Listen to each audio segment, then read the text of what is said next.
సామెతలు 3వ అధ్యాయం 8వ వచనం వరకు ధ్యానించుకుందాం.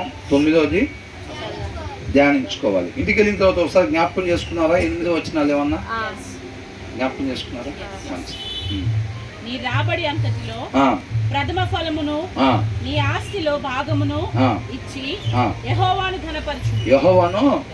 ఘనపరచుడి. నీ రాబడి అంతటిలో ప్రథమ ఫలమును. ఈ ఎప్పుడు ఇవ్వండి ఇవి? ఇప్పుడు కూడా అంతేనా? ఇప్పుడు ఎలాగ మరి? ఏమంటున్నాడు పౌలు గారు? ఏమన్నారు? పానార్పణంగా పోయబడాలంట మనం. ఎందుకోసం? పానార్పణంగా మనం పోయబడాలి. అట్లాగా అప్పట్లో ఎలా ఉండేది?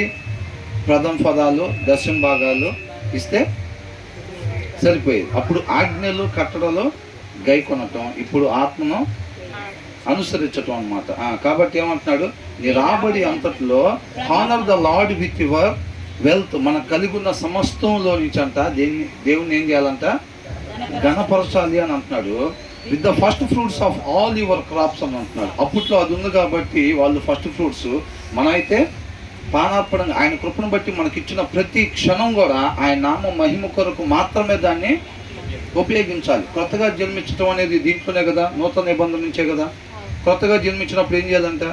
ఇక మీదట నా కొరకు నీకు కాకుండా మనందరి కొరకు చనిపోయి తిరిగి లేచిన ఆయన కొరకు మాత్రమే జీవించాలి. ఏ ఉద్దేశం కొరకైతే నా సృష్టికర్త నన్ను నిర్మించుకున్నాడో ఆ ఉద్దేశం కొరకు మాత్రమే నేను జీవించాలని ఇష్టపడతా ఉన్నాను. నా జీవితం మీద అధికారం నీకు అప్పగిస్తా ఉన్నాను అనేది బాప్తిస్మ తీర్మానం అన్నమాట. అవునండి. అప్పటి నుంచి ఏం చేయాలి? కొత్తగా జన్మించిన శిశువు ఎలాగైతే పాల ద్వారా అభివృద్ధి చెందుతూ ఉంటాడో రక్షణలో, మనం కూడా ఏం చేయాలంట? వాక్యం అనే నిర్మలమనే పాల వలన రక్షణలో అంట వృద్ధి చెందుతూ ఉండాలంట. అర్థమవుతుందండి? ఎప్పుడైతే అప్పటి నుంచి వాక్యం చదువుతూ ఉండాలి. మనం చక్కగా చదువుతూ ఉంటే ఆయన ఉద్దేశాన్ని తెలియపరుస్తూ ఉంటాడు అన్నమాట. దాని ప్రకారంగా మనం అనుసరించుకుంటా రక్షణలో వృద్ధి చెందుతూ ఉండాలంట. దేవుడు మనల్ని ఎందుకోసం రక్షించుకుంటాడంట? ముందుగా మన ద్వారా ఏదైతే ఆయన సత్క్రియలు చేయాలని ఆశపడుతూ ఉన్నాడో ఆ యొక్క సత్క్రియలు మన ద్వారా జరిగించాలని ఆయన కృపను బట్టి మనల్ని రక్షించుకున్నాడు. మనం ఎందుకోసం రక్షింపబడ్డాం? ఆయన కృపను బట్టి మనం రక్షింపబడ్డాం. ఎందుకోసం రక్షింపబడ్డాం? సత్క్రియలు ఏదైతే మన ద్వారా చేయాలి అనే ఆలోచన కలిగి ఉన్నాడో దేవుడు, ఆ యొక్క సత్క్రియలు చేయటం కోసం ఆయన కృపను బట్టి మనం రక్షించుకున్నాడు. కాబట్టి బాప్తిస్మం అనేది ఎండింగ్ కాదు. మొత్తం మిస్టర్ పర్ఫెక్ట్ అయిన తర్వాత తీసుకునేది బాప్తిస్మం కాదు. బాప్తిస్మం తీసుకోవటం అనేది స్కూల్లో జాయిన్ అవటం లాంటిది. అక్కడి నుంచి వర్క్ స్టార్ట్ అయింది. అక్కడి నుంచి వాక్యంతో కరగటం మొదలు పెడతాడు దేవుడు. అర్థమవుతుందండి? ఆ వైరస్ని డిలీట్ చేస్తా ఆయన యొక్క గుణ లక్షణాలు మనలో డౌన్లోడ్ చేస్తూ ఉంటాడు అనమాట. ఆ ప్రక్రియ వాక్యం ద్వారా జరుగుతూ ఉండిద్ది. మన విధేయతని చూపించే కొలది. అర్థమవుతుందండి? ఆయన కృపను బట్టి ఏదైతే ఆ యొక్క వైరస్ని డిలీట్ చేస్తా మనకి ఎప్పుడైతే డౌన్లోడ్ చేస్తూ ఉంటాడో ఆయన యొక్క గుణ లక్షణాలని, మనం విధేయత చూపించే కొలది ఆ సత్క్రియలు ఏవైతే ఉన్నాయో అవన్నీ క్రమక్రమంగా జరుగుతూ ఉంటాయి అన్నమాట. అర్థమవుతుందండి? మనం విధేయత చూపించకపోతే నీళ్ళలో మునిగిలేసినా ప్రయోజనం ఏమీ లేదు. విత్తనంలో ప్రాబ్లం లేదు. మన హృదయాలు దున్నబడిన నేలలాగా పెట్టుకోకపోతే మాత్రం సౌల్లాగా అయిపోయింది మన పరిస్థితి. సౌలు పట్ల దేవుడికున్న ఉద్దేశం ఏంటంట? శాశ్వత కాలం అంట ఆయన ఇష్టజనమైన ఇశ్రాయేలీయుల మీద రాజుగా తనను ఉంచాలని దేవుడి యొక్క ఉద్దేశం ఉంది. తన విధేయత చూపించాడా? ఎన్నుకోబడ్డాడు. అయినంత మాత్రాన అయిందా? నేలలో మునిగి లేసినంత మాత్రాన కాదండి. విధేయతని చూపిస్తూ ఉంటే ఎప్పటి వరకు చూపించాలి? అంతం వరకు విధేయతని చూపిస్తూ ఉంటే అప్పుడే ఆ సత్క్రియలు మన ద్వారా జరుగుతూ ఉంటాయి అన్నమాట. అప్పుడు మన జీవితం ధన్యత అయింది. అంతేనా కదా? కాబట్టి బాప్తిస్మం అంటే చాలామంది మనం ఇది చెప్పాలి బయట. చాలామంది బాప్తిస్మం తీసుకున్నాం అంటే తీసుకోలేదండి, ఇంకా కొన్ని ఉన్నాయి అని అంటున్నారు. మిస్టర్ పర్ఫెక్ట్లు ఉంటారా భూమి మీద? మిస్టర్ పర్ఫెక్ట్ ఎవరు లేరు. యేసయ్య తప్ప మిస్టర్ పర్ఫెక్ట్ ఎవరు లేరు. అంతం వరకు కూడా మనం సరి చేసుకుంటానే ఉండాలి. అద్దం దగ్గరికి ఎప్పుడు దాకా వెళ్తూ ఉండాలి? అంతవరకు కూడా వాక్యం అనే అర్థంలో మనల్ని సరి చేసుకుంటూనే ఉండాలి. అది చెప్పేవాళ్ళైనా, పాడేవాళ్ళైనా, ప్రార్థన చేసేవాళ్ళైనా, ఎవరైనా కానీ అంతవరకు సరి చేసుకుంటూనే ఉండాలి. అవునా? కాబట్టి మనం విధేయత చూపిస్తూ ఉండాలి. ఆయన మన ద్వారా ఏ సత్క్రియలు చేయాలని ఆలోచన కలిగి ఉన్నాడో ఆ సత్క్రియలు మన ద్వారా జరిగేటట్టుగా మనం ఏం చేయాలి? విధేయతను చూపించాలి. ఆ మాటకి లోబడాలి. అది దేవుని వాక్కు కాబట్టి నేను దానికి లోబడాలి. లోబడటం అంటే ఆయన ఏదైతే చెప్తున్నాడో దాన్ని చేయటం అన్నమాట. విధేయత చూపించటం అన్నా, లోబడటం అన్నా మొత్తం కూడా అదే. కాబట్టి మనం ఏంటంట, ఆయన కృపను బట్టి మనకి ఇచ్చిన సమస్తం ఆయన నామ మహిమ కొరకు మాత్రమే ఉపయోగించాలి అని అంటున్నాడు. ఆ తర్వాత ఏమంటున్నాడు? ఎప్పుడు దేవుడి కృపను బట్టి మనకి ఇచ్చిన ప్రతి క్షణం కూడా అది ఆయన నామ మహిమ కొరకు మాత్రమే మనం ఉపయోగించేటప్పుడు అప్పుడు నీ కొట్లలో ధాన్యము సమృద్ధిగా నుండును. ఎప్పుడు ఎక్కడ కొట్లు అంట? అక్కడ. అవునా? ఏమంటాడు? పైన వాటిని మాత్రమే మనం వెతకాలి. మనం ఎక్కడ ధనాన్ని సంపాదించుకోవాలంట? పరలోకంలో ధనాన్ని సంపాదించుకోవాలంట. పరలోకంలో ధనం ఎట్లా సంపాదిస్తాం చెప్పండి? ఇప్పుడు ఇందాక దాంట్లో అన్నాడు, నీ రాబడి అంతట్లో ప్రథమ ఫలమును నీ ఆస్తుల భాగమును ఇచ్చి యెహోవాను ఇచ్చి. యెహోవాకి ఎలా ఇస్తాం అసలు మనం? అది వెరీ గుడ్. ఏంటంట? పేదోళ్ళకి ఇస్తే. నేను ఆకలిగా ఉంటే నువ్వు అన్నం పెట్టావన్నాడు. అది పాత నిబంధన, కొత్త నిబంధన? కొత్త నిబంధనలోనే. అవునా? నేను ఆకలిగా ఉంటే నువ్వు అన్నం పెట్టావు, నేను దాహంగా ఉంటే నీళ్ళు ఇచ్చావు అన్నాడు. కాబట్టి పానార్పణంగా మనం ఎలాగ ఉండాలి? ఆయన ప్రేమై ఉన్నాడు కాబట్టి మనం కూడా ప్రేమై ఉండాలన్నమాట. మన వలే మన పొరుగు వారిని ప్రేమించేవారు ఉండాలి. ఎవరైతే అర్హత కలిగి ఉంటారో వాళ్ళకు మనం సహాయం చేసే వాళ్ళుగా ఉండాలన్నమాట. మన చుట్టుపక్కల ఎవరెవరైతే ఉన్నారో దేవుడి కృపను బట్టి మనతో చక్కగా మాట్లాడుతూ ఉన్నాడు. దావీదు ద్వారా అనేక విషయాలు దేవుడు మనకు తెలియపరిచాడు. అవునా? ఆ ఆసక్తి ఉండాలి. మనకి సమృద్ధి కలిగినప్పుడు దీనికి అర్హత కలిగిన వాళ్ళు ఎవరెవరు ఉన్నారో మన చుట్టుపక్కల దానికి సమయాన్ని కేటాయించి వాళ్ళకి ఇవ్వాల్సిన దాన్ని దేవుడి ప్రేరేపణ బట్టి ఇచ్చేవారుగా మనం ఉండాలన్నమాట. అది దేవునికి ఇవ్వటం అంటే. అప్పుడు అని అంటున్నాడు. అవునా? With condition. మన పైన ఉన్నాయి మొత్తం కూడా చూసాం కదా. అలా కాకుండా మన పైన ఏది చెయ్యకుండా మనం పొద్దు నుంచి సాయంత్రం దాకా ఇక్కడే పడుకొని, కొంతమంది ఏం చేస్తారు, ఆ కాంపౌండ్ వాళ్ళ లోపల పడుకుంటారు. కాంపౌండ్ లోపల పడుకుంటే ఏమొచ్చిందండి? కాంపౌండ్ లోపల పడుకుంటే ఏమొచ్చింది? ఇప్పుడు ఈ కాంపౌండ్ లోపల పడుకొని వాళ్ళ గురించి వీళ్ళ గురించి తిట్టుకుంటా ఉన్నాం అనుకోండి, ఇంటి పక్కన వాళ్ళ మీద, ఇంటి వెనకాల వాళ్ళ మీద తిట్టుకుంటా ఉంటే, చేయకూడని పనులు, యవనస్తులు సిగరెట్లు దాక్కుంటే కాంపౌండ్ లోపలే ఉన్నారనుకోండి, చక్కగా గడుపుతూ ఉంటే అదేనా నీ సన్నిధిలో ఒక దినం గడుపుతా 1000 దినాల కంటే? అదేనా? అది కాదు సన్నిధి అంటే. ఆ ప్లేస్ కాదు, ఆ ప్లేస్ కాదండి. అవునా? కాబట్టి ఏమంటున్నాడు? అప్పుడు అని అంటున్నాడు. మనం ఎప్పుడైతే ఆయన కృపను బట్టి మనకి ఇచ్చిన ప్రతి క్షణం కూడా యేసుక్రీస్తు వారు ఏ రీతిగా అయితే ఇక్కడ ఈ లోకంలో జీవించారో, ప్రేమను కనపరుస్తా, తండ్రిని కనపరుస్తా, తనలో ఎవరిని కనపరిచాడు? తండ్రిని కనపరిచాడు. ఏమంటున్నాడు? నన్ను చూస్తే మాకు ఒక్కసారి తండ్రిని చూపించు ప్రభా, అదే చాలని అన్నాడు. ఇంత సమయం నాతో పాటు ఉంటున్నారు, నాలో తండ్రిని చూడలేదా అని అంటున్నాడు. నన్ను చూస్తే తండ్రిని చూసినట్టే అని అంటున్నాడు. ఆయనతో సహవాసం కలిగి ఉండాలి, బలమైన సహవాసం కలిగి ఉండాలి. కాబట్టి మనం ఎప్పుడైతే మన పొరుగు వారిని ఆ రీతిగా క్రియలతో కలిగిన ప్రేమని కనపరుస్తామో అప్పుడు అని అంటున్నాడు. అప్పుడు నీ కొట్లలో ధాన్యము సమృద్ధిగా నుండును. ఇప్పుడు చాలా మంది ఏమంటారంటే, ఒక గొప్ప దైవజనుడు కూడా ఒక మాటను కోడి చేశారు. ఏమని? ఎప్పుడైనా బోరింగ్లో కూడా నీళ్లు రావాలంటే, ఇదివరకు బోరింగ్లు ఉండేవి కదా, కొద్దిగా నీళ్లు దాంట్లో పొయ్యాలి. కొద్దిగా నీళ్లు మన దగ్గర ఉన్నాయంట, కొద్దిగా తీసి దాంట్లో కానుకలుగా వేస్తే మన ఏమొచ్చిందంట? సమృద్ధిగా మనకి నీళ్ళు వస్తాయి అని అంటున్నాడు. దాన్ని కూడా మనం పరిగణలో తీసుకోవటానికి లేదండి. ఎందుకంటే ఇక్కడున్న దాంట్లో నుంచి కొంత మనం దాంట్లో పోసాము అని అంటే ఇక్కడ ధారాళంగా ఏమి రాదు. అది మనం అర్థం చేసుకోవాలి. యేసుక్రీస్తు వారు ఏది మాట్లాడినా ఆత్మకు సంబంధించిన మాటలే మాట్లాడతారు. నువ్వు ఇక్కడ ఏది ఖర్చు పెట్టినా అది అక్కడ అకౌంట్లో పడతా ఉండిద్ది. అది జ్ఞాపకం చేసుకోవాలి. నేను 100 రూపాయలు ఖర్చు పెట్టా, ఈ నెలలో ఎలాగలా 1000 ఇస్తాడు దేవుడు. బయట చెప్తా ఉంటారు చాలామంది, నువ్వు 1000 ఇస్తే 1,00,000 వస్తాయి, 1,00,000 ఇస్తే 1,00,000 వస్తాయి అని. అట్లాగేమి రావు, ఇక్కడ రావు, అక్కడ వస్తాయి. కాకపోతే వాళ్ళు ఆ విషయం చెప్తే ఇక్కడ ఎవరు ఈరు అనుకుంటా అని ఆ విషయాన్ని చెప్పరు. 100 ఇస్తే 1000 వస్తాయి అంటారు, వస్తాయి వాస్తవమే, కానీ ఎక్కడ? అక్కడ. చాలామంది అక్కడికి వచ్చే వాళ్ళు కూడా దురద చెవులు కలిగిన వాళ్ళు అంట. వాళ్ళు ఇష్టపడుతూ ఉంటారు కొన్ని ఆశీర్వాదాలు. ఆస్తి మాకు రావాలి, మా పిల్లల పెళ్లి సంబంధాలు రావాలని మీ నోట పలకండి, అవునా అని కోరుకుంటూ ఉంటారు. వాళ్ళు కోరుకునే కాదు, దీంట్లో ఏముందో అదే మనం చెప్పాలి. కాబట్టి ఏమంటున్నాడు, నువ్వు 100 ఇస్తే 1000 వస్తాయి, ఎక్కడ వస్తాయి? అక్కడ వస్తాయి. అది సత్యం. అంతే తప్ప ఇక్కడేం రావు. ఇక్కడ అయిపోతానే ఉంటాయి. 1,00,000 రూపాయలు వచ్చినాయి అనుకోండి, అవి పంచిపెట్టండి. ఏదైనా బెడ్షీట్లు కొని పంచిపెట్టండి, ఆహారం లేని వాళ్ళకి ఆహారం పంచిపెట్టండి, వస్త్రాలు లేని వాళ్ళకి వస్త్రాలు పంచిపెట్టండి. మనకి ఇంకా ఎక్కువ వస్తాయా అయిపోతాయా? అయిపోతాయి. అయిపోవా? అయిపోతాయి.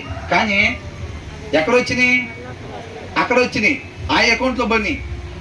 రేపు లోపలికి ఎంటర్ అయ్యేటప్పుడు ఎక్కడ అకౌంట్ చూస్తారు? ఇక్కడ అకౌంటా అక్కడ అకౌంటా? 50,000 కోట్లు ఉన్నాయి ఇక్కడ. SBI, ఆంధ్ర బ్యాంక్, ఈ బ్యాంకులు అక్కడ ఉంటాయా? అక్కడ ఉండవు. అక్కడ ఒకటే బ్యాంక్ ఉండేది. ఆ బ్యాంకులో డిపాజిట్ చేయటం అంటే ఏంటి? పేదవాడికి ఓ ప్లేట్ టిఫిన్ ఇప్పించినప్పుడు ఏమైంది? మన బ్యాంకులో డిపాజిట్ చేసినట్టు అది, అవునా? ఒక 5 బెడ్షీట్లు తీసుకొని వెళ్ళి ఎవరికన్నా అర్హత కలిగిన వాళ్ళకి, మన చుట్టుపక్కల ఉన్న వాళ్ళకి ఇస్తే ఏం చేసినట్టుగా? డిపాజిట్ చేసినట్టుగా. ఎక్కడ బ్యాంకులో? అక్కడ బ్యాంకులో. అది ధనాన్ని సమకూర్చుకోవటం అంటే, అవునండి. మనం ఇక్కడ ధనాన్ని సమకూర్చుకోవటం కాదు, కాస్ట్లీ బైబిళ్ళు కొనుక్కోవటం కాదు. అంటే కొంచెం వివరంగా అర్థం అవటం కోసం మంచిగా వివరణాత్మకంగా ఉన్నాయి, సారాంశం చక్కగా విడమర్చి ఉన్నాయి, అట్లాంటివి కొనుక్కోవచ్చు, తప్పులేదు. కానీ అవసరతను బట్టి అంతేలే. కానీ మనం లగ్జరీగా ఉండటం వల్ల ఏమీ వచ్చేది కాదు. కాబట్టి మనం అక్కడ ధనాన్ని, పైనున్న వాటిని మాత్రమే వెతకాలి అని అంటున్నాడు. కొంచెంసేపు ఇక్కడ, కొంచెంసేపు అక్కడ కాదు, పైనున్న వాటిని మాత్రమే వెతకాలి. అబ్రహాం చూపు ఎక్కడుందంట? పునాదులు కలిగిన ఆ పట్నం వైపే ఉంది. కొంచెంసేపు ఈ పట్నం వైపు లేదు. ఇక్కడ మంచి కార్నర్ బిట్లు కొనాలి, యనమల కుదురులో కార్నర్ బిట్ ఉండాలి, అక్కడ కూడా చల్లగానైనా, అవునా? కాబట్టి ఇక్కడ కార్నర్ బిట్లు, అక్కడ కార్నర్ బిట్లు అంటే కుదరదని అంటున్నాడు, అవునా కదా? ధనము ఒకే దగ్గర ఉండవు అని అంటారు కదా. సిరికి దేవునికి 2 అవదు. ఇక్కడ కార్నర్ బిట్టు, అక్కడ కార్నర్ బిట్ అంటే పని అవ్వదు. ఏదన్నా ఒక దగ్గరే, అవునా? అక్కడ కార్నర్ బిట్ కావాలంటే ఇక్కడే ఉండాలి. తలవాల్చుకోవటానికైనా చోటు లేదంట ఆయనకి. ఎందుకని? సమస్తం అయిందే, తలవాల్చుకోవటానికి చోటు లేదు అంటున్నాడు. కాబట్టి మన చూపు మొత్తం పూర్తిగా అటువైపే ఉండాలి, అవునండి. చెప్తానికి భలే ఉంది బ్రదర్ అంటారా? చెప్తానికి భలే ఉంది బ్రదర్ అంటారా? కాబట్టి ఏం చేయాలి? మనం అక్కడ అకౌంట్లో దాచుకోవాలి అని అంటే, మనం ఇక్కడ పోయి ఒక 5,000 రూపాయలు, 10,000 రూపాయలు బ్యాంకులో డిపాజిట్ చేస్తాం చూసారా? అలా చేయటం అంటే మనం ఎంతమంది పట్ల అయితే క్రియలతో కలిగిన ప్రేమను కనపరుస్తూ ఉంటామో అవి అక్కడ బ్యాంకులో డిపాజిట్ అవుతూ ఉంటాయి అన్నమాట. తెలివిగల వాళ్ళు చేసే పని అది. మొత్తం అవి చేసుకుంటున్నాడు రా తెలివి తక్కువడు. ఎక్కడ వాళ్ళకి అలా కనపడేది, ఫిజికల్గా ఏంటి మొత్తం అవి చేసుకుంటున్నాడు అని అనుకుంటారు, అవునా? మీకు ఎగ్జాంపుల్ ఎవరైనా కనబడుతున్నారా? ఇప్పుడే వెళ్ళారు అవి చేసుకుంటాను, అవునా? అది మహాకృప. మనం తన్నించుకోవాలనుకున్నా కానీ అది అయ్యేది కాదు, ఆయన కృప ఉండాలని అన్నారు. ఇప్పుడే ఆ మాట చెప్పి వెళ్ళారు, అవునా కదా? మనం అవి చేసుకోవాలన్నా ఆయన కృప ఉండాల్సిందే. కాబట్టి ఆయన కృప లేకుండా ఒకరికి సహాయం చేయటానికి కూడా ఆయన వాడుకోడు. ఆయన కృప పొందుకోగలిగితేనే మనం, అర్థమవుతుందండి, దానికి వాడుకుంటారు. చాలామంది అసలు చాలా సహాయం చేయాలి, వాళ్ళకి వీళ్ళకి అందరికీ సహాయం చేయాలి, నాలో క్రీస్తుని అనుకుంటానే వాళ్ళు వెళ్ళిపోయిన వాళ్ళు ఉంటారు చాలామంది. ఆయన కృప ఉంటేనే దానికి మనం అర్హత పొందుకోగలుగుతాం, అవునా? మన సూర్య బ్రదర్ను కూడా చాలా వాడుకున్నాడు దేవుడు అట్లాగా, అర్థమవుతుందండి. కృప పొందుకోవాలి. ఎవరినైనా సరే, చిన్న పిల్లడి దగ్గర నుంచి అయినా సరే మనం నేర్చుకోవాల్సింది ఉంటే ఏం చేయాలి? నేర్చుకోవాలి. ఆ తర్వాత ఏమంటున్నాడు? అప్పుడు అని అన్నాడు. అప్పుడు నీ కొట్లలో ధాన్యము ఆ, సమృద్ధిగా నుండి ఎక్కడ కొట్లు? ఎక్కడ కొట్లు? పరలోకంలో కొట్లు. ఎవరికి ఇచ్చినప్పుడు? మనం చక్కగా రాగి సంగతి నాటుకొని వేసుకొని తింటేనా? ఎవరికన్నా పెడితే, అవునా కదా? మన చేతుల కష్టం అంతా ఇతరులకి ఉపయోగపడాలంట. రాసుందా లేదా? రాసి ఉండాలి. వేరే వాళ్ళ పంచిపెట్టడం కోసం కురికిరాటం కదా, మన చేతులతో కష్టపడి దాన్ని ప్రిపేర్ చేసి ప్యాకెట్లు గట్టి తీసుకొని వెళ్ళిస్తే ఆ బ్లెస్సింగే వేరు, అవునా కదా? అప్పుడు నీ కొట్లలో ధాన్యం సమృద్ధిగా నుండును, నీ గానుగల నుండి కొత్త ద్రాక్షారసము పైకి పొరలి పారు. ఏంటంట? ఏమైందంట? ఎలా ఉంటుందంట? బ్లెస్సింగ్ ఎలా ఉండిద్దంట? కొంచెమా పొరలి పారిద్దంట, అవునా? చూసే పని లేదు. అకౌంట్ ఓపెన్ చేయండి అని అంటే మనం అంత దూరం ఉండగానే గేట్లు ఓపెన్ చేయండి అని అంటారు. ఇంకా మనిషి దగ్గరకు రాకముందే అక్కడ అకౌంట్లో చూస్తే అలా ఉండదన్నమాట పరిస్థితి. ఆయన కృపను బట్టి మనకి ఇచ్చిన సమయాన్ని సద్వినియోగం చేసుకోవాలి. సద్వినియోగం చేసుకోవటం అంటే దీపంగానే ఇల్లు చక్క పెట్టుకోవటం అంటే ఇది 4 రాళ్ళు వెనకేసుకోవటం అంటే అది కాదు. 4 పైసలు వెనకేసుకున్నాం అనుకో, 4 మోసుకెళ్తారా? ఏంటంట? 4 మోసుకెళ్తారంట.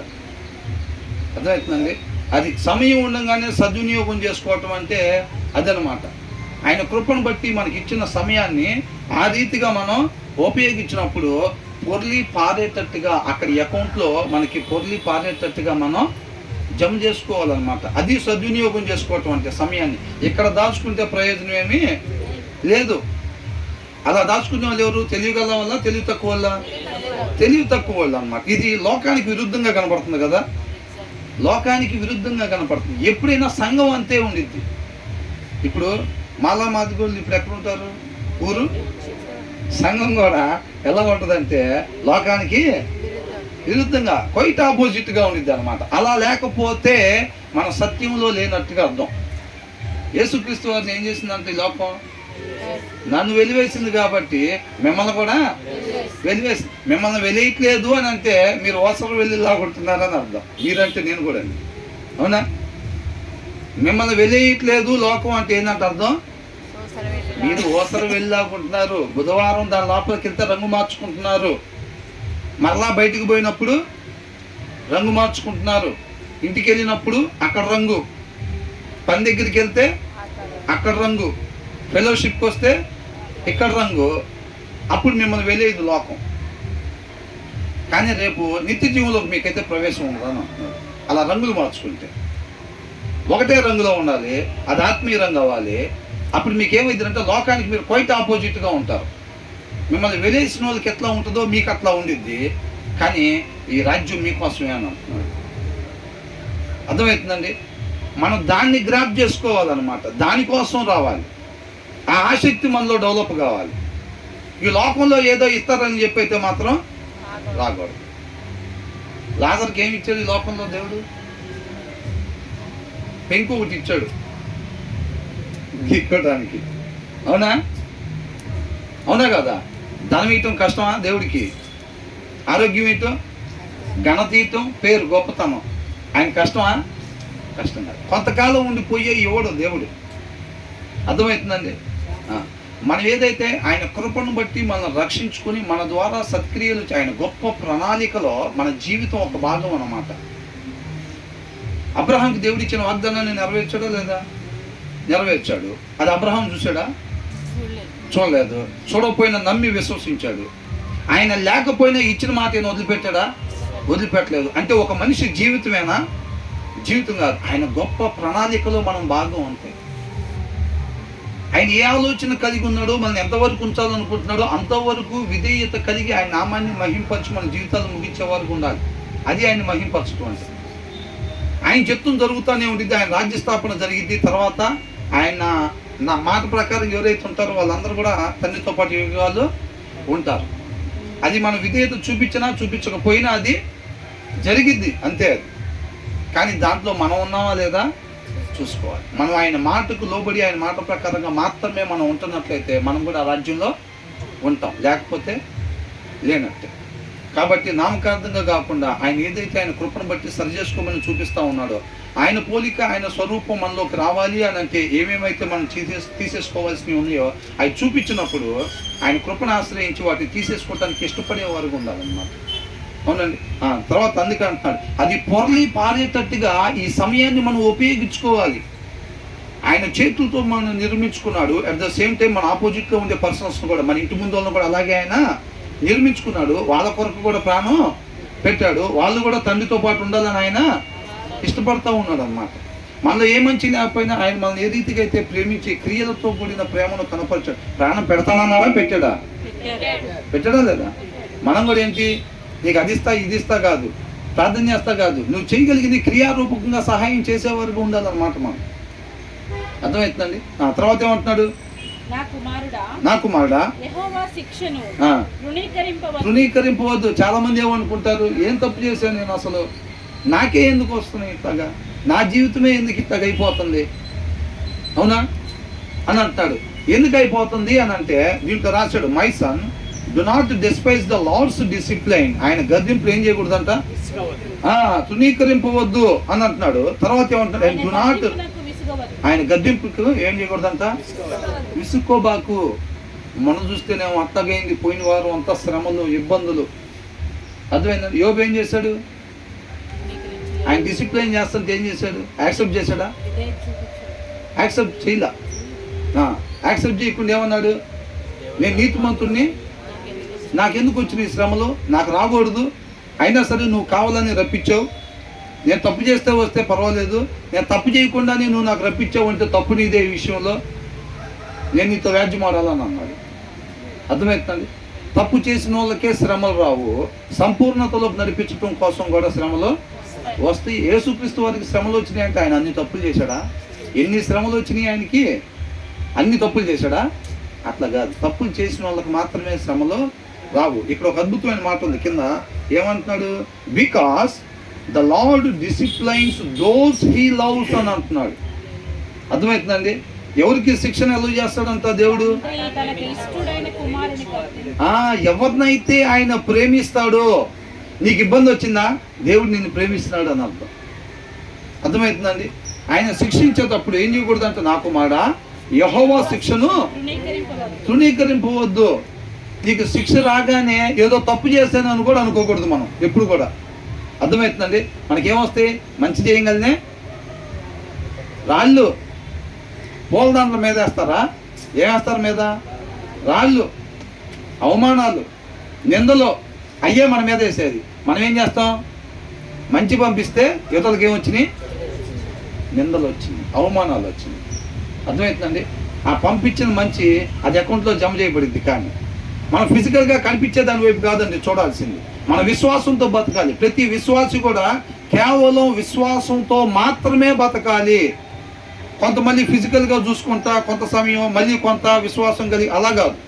అదే అనింది ఇందాక, అబ్రహాము పునాదులు కలిగిన ఆ పట్టణం వైపు మాత్రమే చూస్తూ ఉన్నాడు అనమాట. మనం కూడా అలా చూడాలి. మనం ఒకరికి మంచి చేసాం, అది ఎక్కడ అకౌంట్లో ఉంటుంది, పైన అకౌంట్లో ఉండిద్ది. అవునా, క్లియరా? మనం ఆశించింది వచ్చినట్టేగా. ఇక్కడ ఫిజికల్గా ఏం జరిగిద్ది, వాళ్ళు మన మీద నిందలు మోపుతారు, అది మనకు తెలిసే ఉంటుంది ఆల్రెడీ. నేను ఎప్పుడైతే మంచి చేయబోతున్నానో, ఆయన ఇలాగే జీవించాడు, ఆయనకు అయ్యే ఎదురైనవి కాబట్టి నేను ఆయన్ని పోలి జీవించేటప్పుడు మనకేమో ఎదురవుతాయి, అయ్యే ఎదురవుతాయి. అవునా?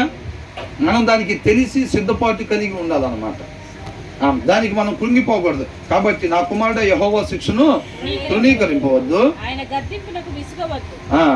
తండ్రి తనకు ఇష్టడైన కుమారుని గద్దించు రీతిగా. ఎలాగంట, తండ్రి ఇష్టమైన కుమారుని ఎలా గద్దిస్తాడండి? చచ్చిపోవాలి ఈడని గద్దిస్తాడా? ఎలాగా కొట్టేటప్పుడు ఎలా కొడతారు, ఏ ఉద్దేశంతో కొడతారు? వీడు బాగుపడాలి, బాగుండాలి వీడు ఎప్పటికీ అన్న ఉద్దేశంతోనే కదా కట్టేది. చక్కగా ఎలా కోడ్ చేశారు చూడండి, as a father the son he delights in అని చెప్పి అక్కడ బి అని రాస్తుంది. అంటే ఏముందంటే he chastens every one, he accepts as his child అని అన్నది. అంటే ఎంతమందిని అయితే ఆయన కుమారుడిగా ఆయన స్వీకరిస్తూ ఉంటాడో వాళ్ళ దగ్గరికి శిక్షను ప్రవేశపెడతాడంట. అర్థమవుతుందండి. మీకు నాకు శిక్ష వస్తుంది అని అంటే దేవుడు మనం ఎలాగ పరిగణలో తీసుకుంటున్నాడంట, వాళ్ళ కుమారులాగా, ఆయన కుమారులాగా మనల్ని స్వీకరిస్తూ ఉన్నాడు అన్నమాట. అర్థమవుతుందండి? అంతకన్నా ధన్యత ఉండిద్దా? మరి ఆ శిక్ష రావటం వల్ల అది సిమ్టమ్స్ అన్నమాట. కరోనా వచ్చిందని ఎలా చెప్తాం? సిమ్టమ్స్. ఈ సిమ్టమ్స్ మీకు కనపడితే కనుక ఇమీడియట్గా మీకు ఏం చేయాలి? టెస్టులు చేయించుకోండి అని అంటున్నాడు. మనకు ఆ సిమ్టమ్ కనపడుతుంది అనుకోండి, దేవుడు మనల్ని ఎలా ట్రీట్ చేస్తున్నట్టు? ఆయన మన కుమారుడిగా కుమార్తెగా స్వీకరించి నన్ను డీల్ చేస్తున్నాడు, అంతకన్నా గొప్ప భాగ్యం లేదు అని అనుకోవాలన్నమాట. అర్థమవుతుందండి? చక్కగా రాశారు. He chastens every one, he accepts as his child అని రాశాడు అనమాట. Because the Lord disciplines. ఎందుకోసము అని అంటే, my son do not despise the Lord's discipline. ఏమంటున్నాడు? శిక్షను తృణీకరింపవద్దు, ఆయన గద్దింపునకు విసుకువద్దు, ఎందుకంటే అని రాస్తుంది అనమాట ఇంగ్లీష్లో. ఏంటంట? ఎందుకంటే తండ్రి తనకు ఇష్టుడైన కుమారుని గద్దించు రీతిగా యెహోవా తాను ప్రేమించు వారిని తను ఎందరైతే, because the Lord disciplines those he loves అని అంటున్నాడు. ఎవరినైతే ఆయన ప్రేమిస్తున్నాడో వాళ్ళ దగ్గరికి ఆ శిక్షణ ఆయన పంపిస్తాడంట. మన దగ్గరికి శిక్ష వాళ్ళకి రాలేదు, శిక్ష వీళ్ళకి రాలేదు, నాకే ఎందుకు వస్తుంది, అసలు నా జీవితం ఎందుకు ఇట్లా తగలబడింది కాదు, ఇట్లా వెలిగిపోతుంది అనాలి. శిక్ష వచ్చినప్పుడు ఏం చేయాలి? నా జీవితమే ఎందుకు ఇట్లా వెలిగిపోతుంది, అసలు దేవానికి స్తోత్రం అనాలి. చుట్టూ వాళ్ళు ఏమనుకుంటారు? బ్రదర్ అన్నారు, ఏమన్నారు? ఆ ఇంటి పక్కన పిచ్చి పెట్టింది తెలుసా, మొత్తం పోయింది, రాత్రి ఇల్లు తగలబడింది అంత, ఎవరు తగలబెట్టారంట, నా జీవితం ఎందుకు ఇట్లా వెలిగిపోతుందంట, ఇల్లు తగలబడేసరికి పిచ్చెక్కింది అని అంటున్నారు. ఏది నిజం? రెండు ఆపోజిట్గానే ఉన్నాయా లేదా? వాక్య సారాంశం సత్యం, బయట కనపడేది కాదు. ఈ లోకం మొత్తం ఏంటంటే ఎండమావులు దాకూడదు అంతే, ఏముండదు, భ్రమపరుస్తాడు అన్నమాట. మనం ఆ రోడ్డు దిగంగానే, న్యాయం అనే రోడ్డు దిగంగానే అక్కడ ఏముండదు, మళ్ళీ మనం దిగటం కావాలి అపవాదికి, అంతే. న్యాయం తప్పటం కావాలి. ఆకాన్లాగా ఎన్ని చూసేసరికి రమ్యంగా కనపడింది, అవ్వకు పండు ఎట్లా కనపడిందో రమ్యంగా కనపడింది. ఆకానికి ఏం చేశాడు? తీసుకెళ్ళి దాచుకుంటే సెటిల్ అయిపోవచ్చు అనుకున్నాడు, దాచుకున్నాడు. సెటిల్ అయ్యాడా? నువ్వు దాచుకోవటం కావాలి నాకు, అంతే. అట్లని నిన్ను సెటిల్ చేసే ఉద్దేశం కూడా నాకు లేదు. నువ్వు న్యాయం తప్పటం కావాలంతే. నేను నెక్స్ట్ మిగతా వాడి సంగతి చూసుకోవాలి. నేను వెళ్ళి ఇంకొకరిని న్యాయం తప్పించాలి, ఇంకొకరిని న్యాయం తెప్పించాలి. అది ఫుల్ టైం డ్యూటీగా చేస్తూ ఉంటారు వాళ్ళు, ఫుల్ టైం పరిచయం జరుగుతూ ఉంటాం అవతల. అవునా? మన హృదయంలో వాక్యం లేకపోతే ఏం చేస్తాం? ఆ రంగుల ప్రపంచం చూపించగానే ఆటోమేటిక్గా భ్రమ గురైపోయి రోడ్డు దిగుతాం. రోడ్డు దిగగానే రేపు అక్కడ లెక్క చెప్పుకోవాలంటే. కాబట్టి మనకు ఆ జ్ఞానం కావాలన్నమాట. దేవుడి జ్ఞానం కావాలి మనకు. ఆయన చిత్తాన్ని నెరవేర్చాలనంటే, ఆయన నామాన్ని మహింపరచాలంటే ఆ జ్ఞానం మనకి మ్యాండేటరీ, అది కంపల్సరీగా కావాల్సిందే, ఆప్షన్ ఏమి ఉండదు. అయితే జ్ఞానం పొందుకోవచ్చు, లేకపోతే జ్ఞానం లేకుండా కూడా ఆయన చిత్తాన్ని నెరవేర్చచ్చు అనేది లేదు. ఇంక అక్కడ జ్ఞానంతో మాత్రమే ఆయన చిత్తాన్ని మనం నెరవేర్చే వారుగా ఉంటాం అన్నమాట. ఎవరంట? జ్ఞానం సంపాదించిన వాడు ధన్యుడు. 1000 కోట్లు సంపాదించిన వాళ్ళు ఉందా? మంచి ఆరోగ్యం సంపాదించిన వాళ్ళు ఉందా? మంచి పేరు సంపాదించిన వాళ్ళు అంట. ఎవరంట ధన్యులు? ఆ జ్ఞానం ఎక్కడి నుంచి వచ్చిందంట? ఆయన నోట నుంచి వచ్చిందంట. ఆయన నోట నుంచి వచ్చేది ఏంటి? వాక్యము. ఆ వాక్యాన్ని ఎప్పుడైతే మనం చదువుతూ ఉంటామో ఆ జ్ఞానం మనకి డౌన్లోడ్ అవుతూ ఉండేది. ఫోన్ ఛార్జింగ్ పెట్టినప్పుడు ఏమైందండి? ఫోన్ ఛార్జింగ్ పెట్టి స్విచ్ చేస్తే ఏమైంది? అవునా? మనం వాక్యం చదువుతూ ఉండగా జరిగే ప్రక్రియలు ఇవన్నీ అర్థమవుతుందండి. ఎప్పుడైతే అద్దం దగ్గరికి వెళ్ళేటప్పుడు అది చూపించేదాన్ని సరి చేసుకోవాలన్న ఉద్దేశంతో వెళ్ళినట్టుగా, ఎప్పుడైతే వాక్యం దగ్గర కూర్చొని ఇది సర్వోన్నతుడైన దేవుని వాక్, ఇది ఆయన ఏం మాట్లాడుతున్నాడు, నేను ఏ రీతిగా ఉండాలని నా సృష్టికర్త తన ఉద్దేశాన్ని తెలియపరుస్తున్నాడు, నేను దీంట్లో ఉన్న దాని ప్రకారంగా మాత్రమే నేను ఉండి నా సృష్టికర్తను మహింపరచాలి అన్న ఉద్దేశంతో ఎప్పుడైతే వాక్యం దగ్గర కూర్చుంటామో అప్పుడు జరిగే ప్రాసెస్ అన్నమాట. అంతే తప్ప ఒక 5 నిమిషాలు చదివితే పుణ్యం వచ్చింది, ఆయన ఇష్టపడి రేపు నిత్య జీవనంలో తీసుకుంటాడు. ఆయన కోసం అయితే చదవద్దు. ఆయనకేం తక్కువ లేదు. అర్థమవుతుందండి? ఆయనకేం తక్కువ లేదు. ఒకవేళ నాకు తక్కువైనా నేను మిమ్మల్ని అడగనాను అంటున్నాడు. అన్నాడా లేదా? కీర్తనలు అన్నాడుగా, నాకేదన్నా కొద్దుగా ఉన్నా సరే నేను మిమ్మల్ని అడగను అని అంటున్నాడు. ఆయనకి కొద్దువైంది ఏది లేదు. కాబట్టి ఆయన కోసం వాక్యం చదవకూడదని. అవునా? పుణ్యం వచ్చిందని కూడా కాదు. ఏదైతే సృష్టికర్త తన ఉద్దేశాన్ని తెలుసుకోవటం కోసం దానికోసం మనం వాక్యం చదవాలి. చదివేటప్పుడు జరిగే ప్రాసెస్ అదనమాట. తర్వాత ఏమంటున్నాడు, జ్ఞానము సంపాదించిన వాడు ధన్యుడు. ఆ, వివేచన కలిగిన నరుడు ధన్యుడు. వివేచన అంటే ఏంటి? ఆ, ఎప్పుడు ఏది చేయాలి ఏది చేయకూడదో అని ఎరిగి దాని ప్రకారంగా నడుచుకోవటం అన్నమాట. అర్థమవుతుందండి? కాబట్టి ఎవరంటే ధన్యుడు? Blessed are those who find wisdom, those who gain understanding. తర్వాత ఏమంటున్నాడు? For she is more profitable than silver. ఏంటంట? వెండి దాచుకుంటే అది రేట్లు పెరుగుతాయి, అవునా? దానికన్నా కానీ అంత ఎక్కువ. అప్పుడు వెండి బంగారాలు ఇవే విలువైనవి, అవునండి. వాటితో పోల్చారంటే ఏంటి? వెండి కన్నా కొద్దిగా ఎక్కువ నా వాక్యం. అప్పుడు ఉన్న వాటిలో విలువైనవి వెండి బంగారాలు కాబట్టి వాటికంటే అని అంటే సృష్టిలో ఉన్న సమస్తము కంటే ఇది విలువైనది, ఎక్కువైనది అని అర్థం అన్నమాట. అర్థమవుతుందండి? అది అంటున్నాడు. ఏమంటున్నాడు? For she is more profitable than silver and yields better returns than gold. చాలా మంది ఏం చేస్తారు? గోల్డ్ మీద ఇన్వెస్ట్ చేస్తూ ఉంటారు, బంగారం మీద పెట్టుబడులు పెడతా ఉంటారు. ఎందుకని? వడ్డీలు ఎక్కువ వస్తాయి అని. అది బంగారం రేట్లు పెరుగుతూ ఉంటే వీళ్ళకి రాబడి ఎక్కువ వచ్చిందని అంట. అర్థమవుతుందండి? ఇక్కడ ఏమని రాశారు? And yields better returns than gold. బంగారం మీద మీరు ఈ లోకంలో ఉన్న దానికన్నా అన్నిటికన్నా విలువైంది బంగారం. ఆ బంగారం మీద పెట్టుబడి పెడితే మీకు ఎలా వచ్చిందో అంతకన్నా ఎక్కువ అని అంటున్నాడు. అర్థమవుతుందండి?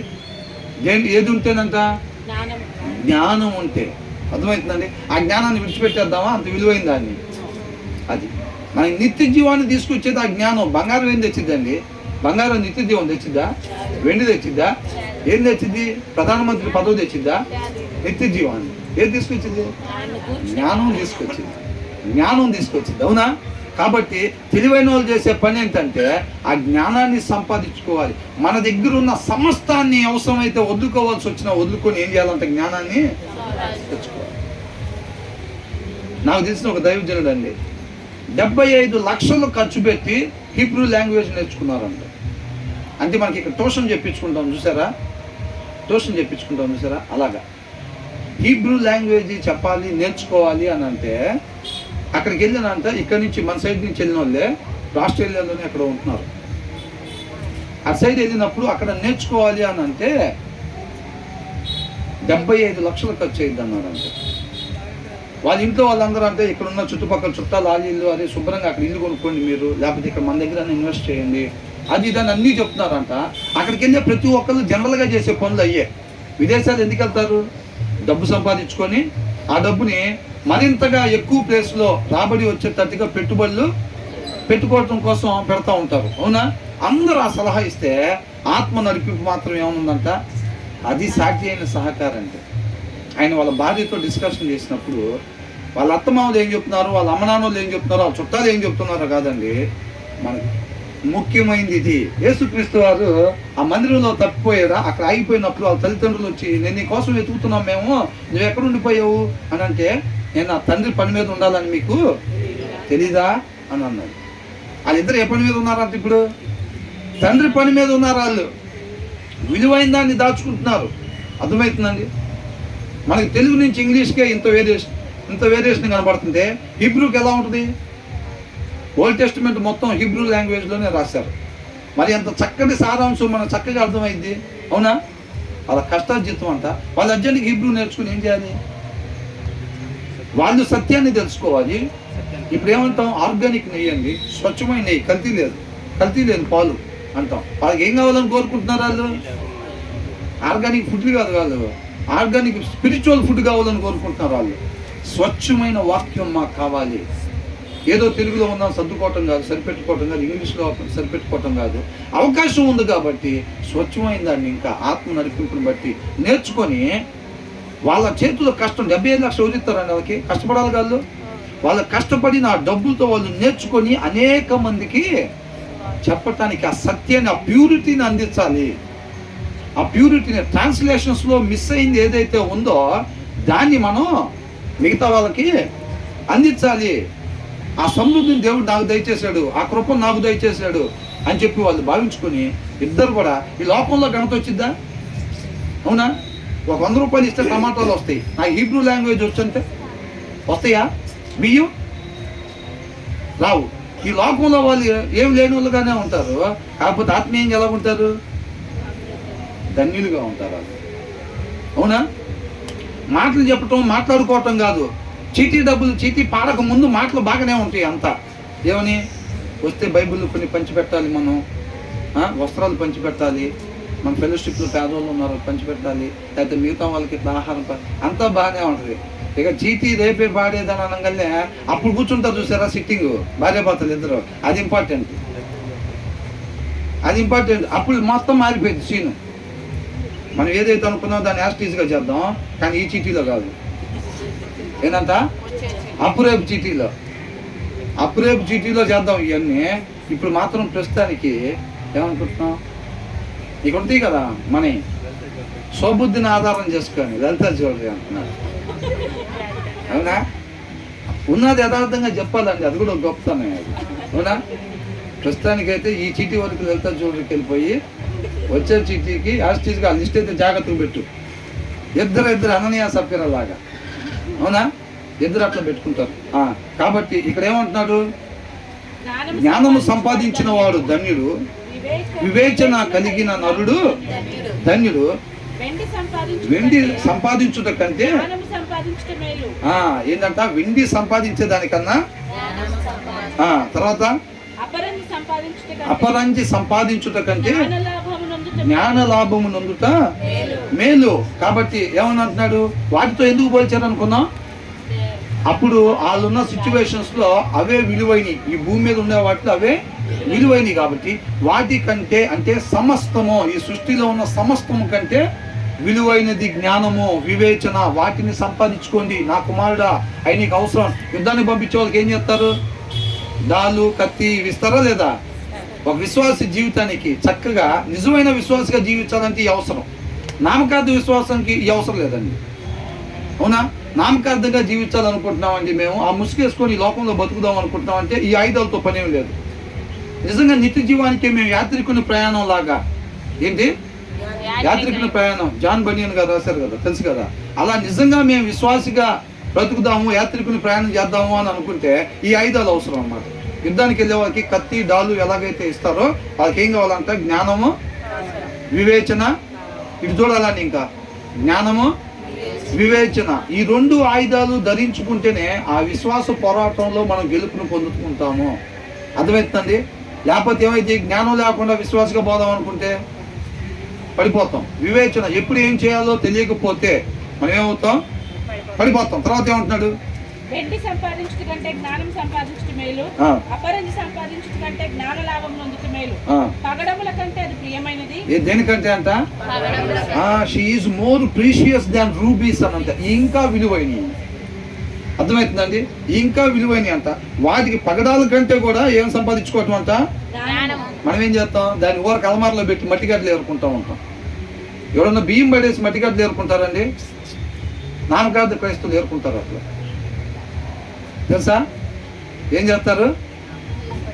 బైబిల్ చదివితే ఏమొచ్చిందిరా పిచ్చోడా. అర్థమవుతుందండి? మా అక్క బైబిల్ చదువుతూ ఉండేది. నేను అంటున్నాను కాదండి, మా నాన్నగారు ఏమనేవాడు అని అంటే, పొద్దుగూకు బైబిల్ పట్టుకొని కూర్చుంటే ఇంట్లో పని ఒకటి చేస్తాడు. ఏంటి? బైబిల్ పట్టుకొని కూర్చొని ప్రార్థనలకు వెళ్తా, ఇంట్లో పని ఒకటి చేస్తాడు అని చెప్పి ఒక్కోసారి బైబిల్ తీసుకుని వెళ్తుంటే కూడా ఆపేసి పని చేయమనే పరిస్థితి లేదు. అర్థమవుతుందండి?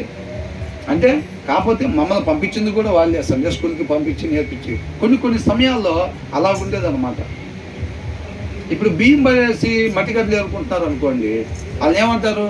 తెలివి గల వాళ్ళ, తెలివి తక్కువ వాళ్ళ? తెలివి తక్కువ. అందుకనే చాలామంది ఇక్కడ ఏం చేస్తారంటే, బైబిల్ చదివితే వచ్చిందిరా పద్దాకలా, పనికి పోరా, 4 రాళ్ళు సంపాదించుకోవచ్చు. ఏం రాళ్ళు? ఇయే మట్టిగడ్డలు. 4 మట్టిగడ్డలు వెనకేసుకోవచ్చురా, సమయం ఉండగానే 4 మట్టిగడ్డలు వెనకేసుకోరా అనేది సామెత లోకంలో. అవునా? బియ్యం పడేసంట ఏం వేసుకోవాలంట? మట్టిగడ్డలు వెనకేసుకోవాలంట. ఈ లోకంలో సామెతలు ఆత్మీయతకు అంతే ఉంటాయి. వాక్యం ఏం చెప్తుంది? She is more precious than rubies అని అంటున్నాడు. అవునా? ఆ తర్వాత nothing you desire can compare with her అని అంటున్నాడు. ఏంటి? నీ ఇష్ట వస్తువులన్నీ దానితో నువ్వు ఏదేదైతే ఈ లోకంలో నువ్వు కనిపించే ఇష్టపడతావు. బా, అనిల్ అంబానీలు మనకుంటేనా? స్పెషల్ జెట్ ఫ్లైట్ మనకుంటేనా? అవునా? కొంతమందికి బస్సులే ఇల్లులాగా ఉంటాయి. ఇంటి లోపల ఎలా ఉంటుందో బస్సులో అలా ఉండిద్ది వాళ్ళకి, సకల సౌకర్యాలతో. అయితే సింపుల్గా బస్సే ఒక 7 కోట్లు ఉండిద్ది అంతే. ఉన్నాయండి తెలుసా? ఆ బస్సే ఒక 7 కోట్లు ఉండిద్ది అంతే. అలా ఉంటాయి అన్నమాట. ఏంటంట? నీ ఇష్ట వస్తువులన్నీ దేనితో కావు? సమానములు కావు. దేనితో సమానములు కావంట? జ్ఞానముతో సమానం కావు, వివేచనతో సమానం కావు. కాబట్టి బుద్ధిగల కన్యకల్లాగా మనం ఉండాలి అని అంటే విలువైన ఆ జ్ఞానాన్ని, వివేచనని ఆయన కృపను బట్టి మనకి ఇచ్చిన సమయంలో గ్రాప్ చేసుకోవాలి, సంపాదించుకోవాలి. మనం సమయం దాని మీద ఇన్వెస్ట్ చేయాలి. అర్థమవుతుందండి? సమయం దేని మీద? కొంతమంది డబ్బులు సంపాదించుకోవడానికి ఓటీలు పని చేస్తూ ఉంటారు. అందుకు పొద్దు నుంచి రాత్రి దాకా, మిగతా టైం నిద్రపోవటానికి ఉంచుకుంటారు అంతే. మిగతా సమయం అంతా డబ్బులు సంపాదించడానికి ఉపయోగించుకుంటారు. మనం దేనికి ఉపయోగించాలంట? మన సమయం పెట్టుబడిగా దేని మీద పెట్టాలంట? జ్ఞానము, వివేచన సంపాదించుకునే దాని మీద మనం పెట్టుబడులు పెట్టాలి. అంటే విశ్వాసులు కూడా పెట్టుబడులు పెట్టచ్చు. అవునా? కాకపోతే ఎక్కడ? బంగారం మీద, భూముల మీద, మరి షేర్ మార్కెట్స్లోనా? ఎక్కడంతా? జ్ఞానం మీద, వివేచన సంపాదించుకోవటానికి మన సమయాన్ని పెట్టుబడికి పెట్టాలి. మన డబ్బును కూడా పెట్టుబడిగా పెట్టాలి. ఆ జ్ఞానాన్ని అనేక మందికి అందించడం కోసం మన దగ్గర ఉన్న డబ్బుల్ని పెట్టుబడిగా పెట్టవచ్చు. బైబిల్స్ కొని అనేక మందికి ఎవరి దగ్గర అయితే లేదో వాళ్ళకి మనం అందించవచ్చు. వాళ్ళు దాన్ని చదివినప్పుడు ఏమొచ్చింది?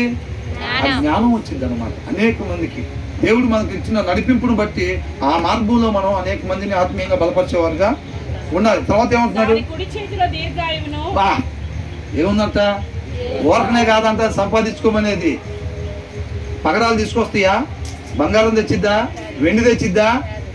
దేవుడు ఏదైతే దాచిపెట్టుకోండి అని అంటున్నాడో, మీ టైం ఇన్వెస్ట్ చేయండి, టైం కేటాయించండి. వాక్యాన్ని చదివితే మీకు ఏదైతే జ్ఞానము, వివేచన వచ్చింది అని అంటున్నాడో అలా చదివితేనంట జ్ఞానం, వివేచన వచ్చిందంట.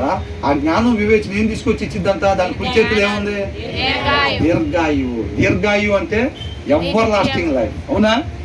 మనం చూసాం కదా, మొదటి 2 వచనాల్లో చూసాం కదా. ఆ వాక్యం, ఆ మాటలు అంటే మన హృదయంలో పెట్టుకున్నప్పుడు, ఆ జ్ఞాన వివేచన పెట్టుకున్నప్పుడు ఏమైందంట? అది దీర్ఘాయువుని తీసుకొచ్చింది. నువ్వు పోగొట్టుకున్న స్థితిని తీసుకొచ్చింది, తండ్రి దగ్గరికి నిన్ను చేర్చిద్ది అని అంటున్నాడు. ఏది విలువైంది?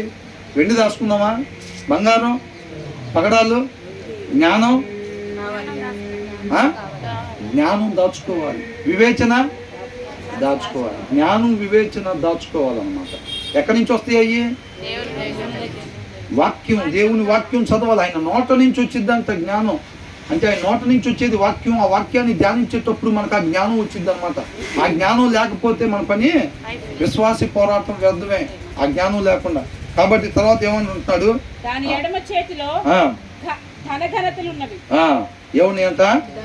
దాని కుడి చేతిలో దీర్ఘాయువు, దాని ఎడమ చేతిలో ధన ఘనతలు. ఎక్కడ ధనం? అక్కడ ధనం. ఆ జ్ఞానం కలిగినోడు ఏం చేస్తాడు? దాచుకుంటాడా? దానం చేస్తాడా? దానం చేస్తాడు.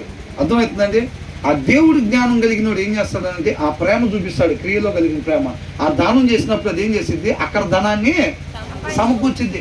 ఎవర్ లాస్టింగ్ లైఫ్ ఎక్కడ? తండ్రితో పాటు యుగ యుగాలు ఉండేది తీసుకొచ్చింది అనమాట ఆ జ్ఞానం. అవునా? ఆ జ్ఞానం, ఆ వివేచన కొంతకాలం ఉండిపోయే డబ్బులు కాదు, ఆరోగ్యాన్ని కాదు తీసుకొచ్చేది. ఎవర్ లాస్టింగ్ లైఫ్, ఎప్పటికీ ఉండే జీవాన్ని ఇచ్చింది అనమాట. అది నిత్య జీవాన్ని ఇచ్చిందంట.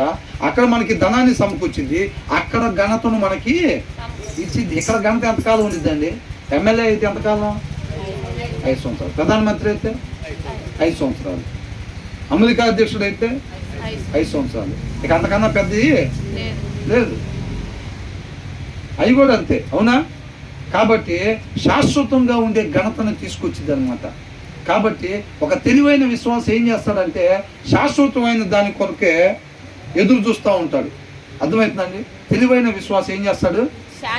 శాశ్వతమైన దాన్ని పోగు చేసుకుంటూ ఉంటాడు తప్ప కొంతకాలం ఉండిపోయే డబ్బుని లేకపోతే ఆరోగ్యాన్ని వీటిని పోగేసుకోడు. ఇక్కడ ఉండి ఆయన కృపను బట్టి మనకి ఇచ్చిన ఆరోగ్యం ఆయన నామ మహిమ కొరకు వాడబడాలి, దాని కొరకు మాత్రమే వాడబడాలి. ఆ తర్వాత ఏమంటున్నాడు, దాని మార్గములు రమ్య అసలు ఈ వచనంలోంచి కిందకి వెళ్ళలేకపోతున్నానండి. ఏంటంట, దాని కుడి చేతిలో దీర్ఘాయువు ఉందంటండి. బా, దానికోసమేగా మన పోరాటం, నిత్య జీవం కోసమేగా. దాని కుడి చేతిలో ఉన్నది. దేని కుడి చేతిలో? జ్ఞానము. జ్ఞానం కంట 2 చేతులు ఉన్నాయంట. అవునా? దాని ఆకారం కనబడుతుందా? 2 చేతులు ఉన్నాయంట దాని కుడి చేతిలో. ఎవరైతే దాన్ని గ్రాప్ చేసుకుంటారో, ఆ జ్ఞానాన్ని పట్టుకుని దాని హృదయంలో పెట్టుకుంటారో, దాని కుడి చేతిలో ఎడం చేతిలో ఉన్న 2 ఇచ్చిందంట. జ్ఞానాన్ని ఎవరైతే పొందుకుంటారో ఆ 2 చేతుల్లో ఉన్నది తీసుకొచ్చి వాళ్ళకి ఇచ్చిందంట. ఏంటి? కుడి చేతిలో దీర్ఘాయువు అన్నమాట, ఎడం చేతిలో ఘన ఘనతలను, శాశ్వతంగా ఉండే ఘనము ఘనతలో ఇచ్చిందంట జ్ఞానం. అలాంటి జ్ఞానాన్ని ఎవరు మిస్ కాకూడదని కోరుకుంటా ఉన్నాను. దాని మార్గములు రమ్య మార్గములు. దాని మార్గములు ఎలాంటి అంట? ఎవరు మార్గంలో? జ్ఞాన మార్గంలో. అవునా? జ్ఞానాన్ని స్త్రీతో పోల్చారనమాట. దాని అని అంటున్నారు. అవునా? లేకపోతే అతని అని అన్నవాడు పురుషుడైతే, జ్ఞానానికి స్త్రీతో పోల్చారు. దాని త్రోవలన్నీ క్షేమకరములు. దాని త్రోవలో క్షేమకరములు అంట. క్షేమం అంటే ఏంటి? అది దాని త్రోవలంట క్షేమకరములు. క్షేమకరం అంటే ఎప్పుడు? క్షేమకాలములోన కన్నులార చూచెదను. ఉందా పాట? నేనే నా కన్నులారా చూచెదను అని ఉంది. క్షేమకాలంలో అంట నా కన్నులారా నేను ఆయన చూస్తాను అంటున్నాడు. ఇప్పుడు ఆయన మనం చూసేది నిత్య జీవంలో. అర్థమవుతుందండి? అది క్షేమకాలం అంటే. అది ఈ జ్ఞానం అంట ఎక్కడికి నడిపించిందంట? విన్నారా? ఈ మాట విన్నారా? ఆ జ్ఞానాన్ని పొందుకుంటా అంట. ఆ జ్ఞానం ఎక్కడికి నడిపించిందంట? క్షేమం దగ్గరికి నడిపించిందంట. క్షేమం అంటే నిత్య జీవం. పైన దాంట్లో కూడా ఉంది కదా, 2వ వచనంలో ఏమనుంది? And bring you peace and prosperity అని ఉంది. పీస్ అంటే 2వ వచనంలో ఏమనుంది అక్కడ? శాంతిని. అవునా? అదేంటి? ఎవర్ లాస్టింగ్ లైఫ్ అన్నమాట. కాబట్టి ఆ జ్ఞానాన్ని పొందుకుంటే ఆ జ్ఞానం మనకి నిత్య జీవాన్ని అందించింది. Her ways are pleasant ways and all her paths are peace అని ఉంది. ఆ తర్వాత ఎవరంటే ఇది అండర్లైన్ చేసుకోవాలని. దాన్ని విన్న వాళ్ళకి, చదివిన వాళ్ళకి కాదండి. ఏంటంట? దానిని అవలంబించు వారికి. బా, ఇంతతో ముగిస్తే సరిపోద్దాం అనుకుంటున్నా ఇది. అవునా? రుచికరమైనది ఏం చేసుకోవాలి? చక్కగా తిని మళ్ళా దాచుకోవాలన్నమాట. ఏంటంట? దానిని అవలంబించు వారికి. అది అండర్లైన్ చేసుకోవాలి. జీవవృక్షం అని అంటే రాదండి. అది అవలంబిస్తే ఆటోమేటిక్గా వచ్చిద్దంట. దానిని అవలంబించు వారికి అది జీవవృక్షము. ఇప్పుడు యేసయ్య కూడా చెప్పింది అదేగా. ప్రకటన గ్రంథంలో ఏమని అంటున్నారు? జీవవృక్షాలని ఫలాల్ని భుజింపు చేస్తానని అంటున్నారు. అర్థమవుతుందండి? అది ఎక్కడి నుంచి వస్తాయంట? She is a tree of life అని ఉంది. జ్ఞానం చూసారండి అసలు ఎట్లుందో? దేవుని జ్ఞానం.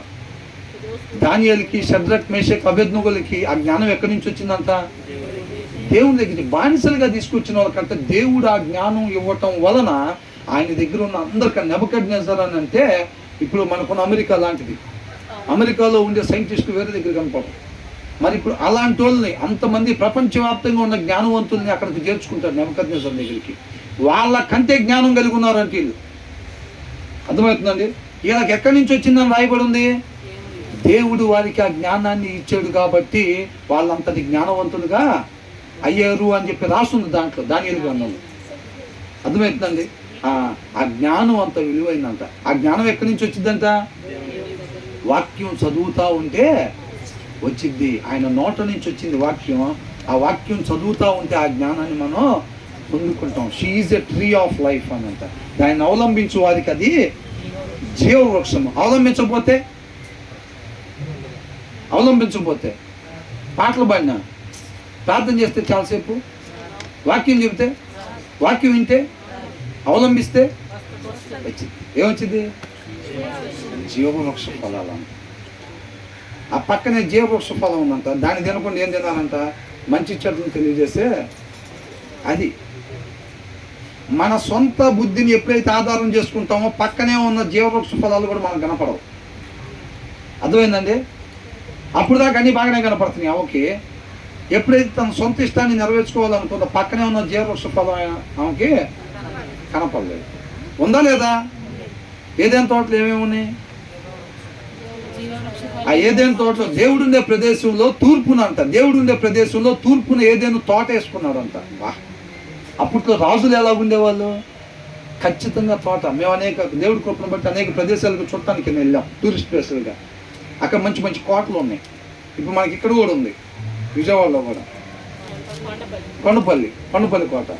అయితే దానికి ఆ రాజు ఆ కోటలో ఉంటాడు, ఆయన ఉండే ఉద్యానవనం కూడా ఉంటుంది. అవునా? బైబిల్లో కూడా చాలా చోట్ల ఉందిగా, తోటలు ఉంటాయి అన్నమాట. రాజులు అప్పట్లో వాళ్ళు టిప్పు సుల్తాన్ తోట ఉంది. అవునా? ఆ తోట కూడా చూసాం. ఇక్కడ కూడా కొండపల్లి కోటకి వెళ్ళి కిందకు వచ్చేటప్పుడు ఆయన ఉండే తోట కూడా ఉండిద్ది. అట్లాగా రాజులకి అట్లా ఉంటాయి అన్నమాట. అర్థమవుతుందండి? ఈయన దేవుడు ఏం చేశాడంట, ఏదేను అనేది దేవుడు ఉండే ప్రదేశం. ఏదేనులో తూర్పునంట ఒక తోట ఉందంట. ఆ తోటలో వీళ్ళతో సమయం గడపడానికి ఆయన ఇష్టపడి ఇద్దరు తయారు చేసుకున్నాడు. ఎవరు? ఆదాము, అవ్వ తయారు చేసుకొని వాళ్ళతో ప్రశాంతంగా ఆ తోటలో గడుపుతూ ఉండేవాడు అన్నమాట. వీళ్ళు ఏం చేశారు, ఆ తోట మధ్యలో 2 చెట్లు ఉన్నాయంట. అవునా? ఆ తోట మధ్యలో 2 చెట్లు ఉన్నాయి. ఒకటి ఏంటంట జీవవృక్ష ఫలాలు, రెండోది మంచి చెడును తెలియజేశారు. దేవుడు ఏమన్నాడు, మీరు చావకుండా ఉన్నట్లు ఈ చెట్టు పనులు మీరు తినబాకండి అని అన్నాడు. ఆ పక్కన ఉన్న జీవవృక్ష ఫలాలు ఈయన తోటలో నుంచి బయటికి పంపించిన తర్వాత అక్కడ ఏం చేసిన కాపలా పెట్టాడు, దేవదూతలను కాపలా పెట్టాడు. అవునా? ఎందుకని? వీళ్ళు మరలా వెనక్కి వచ్చి ఆ జీవవృక్ష ఫలాలు తింటారేమో అని. వీళ్ళు పాపం చేశారు కదా, ఆజ్ఞ అతిక్రమణ చేసి పాపం చేశారు. ఆ పాపానికి సంబంధించింది దావీదు ఎట్లాగైతే అనుభవించాడో అలా వీళ్ళు కూడా అనుభవించాలా లేదా? అవునా కదా? దావీదుకి ఏం చేశాడు, ఒప్పుకోగలనే అయితే ఓకే నీకు రావాల్సిన శిక్ష మొత్తం తీసేస్తాను అన్నాడా? నువ్వు చావకుండా నేను నీ పాపాన్ని పరిగణిస్తాలే కానీ నువ్వు చేసిన దానికి రావాల్సిన శిక్షణ అయితే నువ్వు అనుభవించాల్సిందే అన్నాడు. ఆయన భార్యల్ని ఆయన కుమారుడి దగ్గర పంపించాడా లేదా? ఆయన కుమారుడు ఎమ్మడబడితే చెప్పులు నెత్తిన పెట్టుకొని ఏడ్చుకుంటూ కొండెక్కాడా లేదా? అవునా? ఈ మొత్తం ఆయనకి ఏదైతే పాపం ద్వారా కనబోయే కుమారుడిని చంపేశాడా లేదా దేవుడు? ఆయన అనుభవించాల్సిన శిక్షను తీసేలా. శిక్షను తీసేస్తే ఆ పశ్చాత్తాపం రాదు. మళ్ళీ ఒప్పుకోవటానికి విడిచిపెట్టడానికి ఇష్టపడ్డాడు కానీ దానికి సంబంధించింది రావాలి అంటే శిక్ష మనకి అనుమతించాల్సిందే ఖచ్చితంగా. అర్థమవుతుందా? కాబట్టి వీళ్ళు ఆ శిక్షను అనుభవించకుండా వీళ్ళు బయటికి పోయి మళ్ళీ అమ్మటే వచ్చి ఆ జీవవృక్ష ఫలాలు తిన్నారనుకోండి, ఏమైంది? ఆ పాపం పోయింది. అలా కాకుండా అది ఏదైనా లీగల్గా ఉండాలి, ఇల్లీగల్గా దేవుడు ఏది చేయడు. కాబట్టి ఏమంటున్నాడు,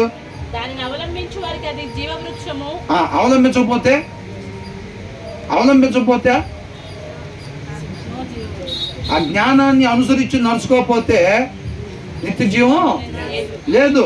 అంటే ఆ జ్ఞానం లేకపోతే నిత్య జీవాన్ని మనం పొందుకోలేం. ఆ తర్వాత ఏమంటున్నాడు, బా ఏంటంట, ప్రభా ధన్యులం కావాలి, నా జీవితం ధన్యం అయిపోవాలి ప్రభా. ఒక్కసారి మన జీవితం ఏమైపోవాలి, పద్దాక మనం బలికే మాటలు. ఎవరు కావాలనుకుంటున్నారు ధన్యత? ఎంతమంది కావాలనుకుంటున్నారండి? మనం మాత్రం క్యాలెండర్లో కింద రాసే మాత్రం మొత్తం మావి అంటాం.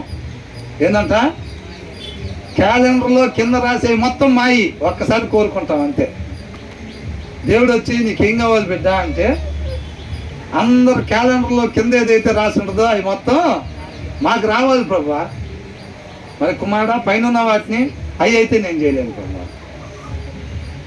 దేవుడు ఏమంటాడు, అవి చేయకుండా నేను ఇవ్వలేను నాయన. అవునా? అలా ఇస్తే నేను అన్యాయస్తుని అవుతాను. కాబట్టి నువ్వు నా కుమారుడివే, నా కుమార్తెవే, పైన చేయకుండా కింద ఉన్న వాటిని నేను ఇవ్వలేను. నన్నుగా తెలుసుకో. అబ్రహాం నడిచినట్టు నాతో నడువు. నీకు నిజంగా హృదయపూర్వకంగా కింద ఉన్నాయి కావాలని కోరుకుంటున్నావా? నీకేం చేయాలో చెప్పాను కదా. నా కృపను కోరుకో, నా శక్తి నీకు సహాయంగా పెడతాను, పైన వాటిని చేస్తాను. యుద్ధం నేను చేస్తా, నువ్వు ఇష్టపడి నీ జీవితం మీద అధికారం నాకు ఇవి చాలు అని అంటున్నాను. అది కూడా కుదరదు ప్రభువా అని అంటే అక్కడ అధికారం ఇటు కుదరదు ప్రభువా. చాలా పనులు ఉన్నాయి, ఇక్కడ లాకర్లో చాలా ఉన్నాయి, వాటి కోసం చాలా సమయం ఖర్చు పెట్టాల్సింది ఉంది. నువ్వు ఇచ్చిన జీవితం కూడా సరిపోయేటట్లేదు ఒక రకంగా.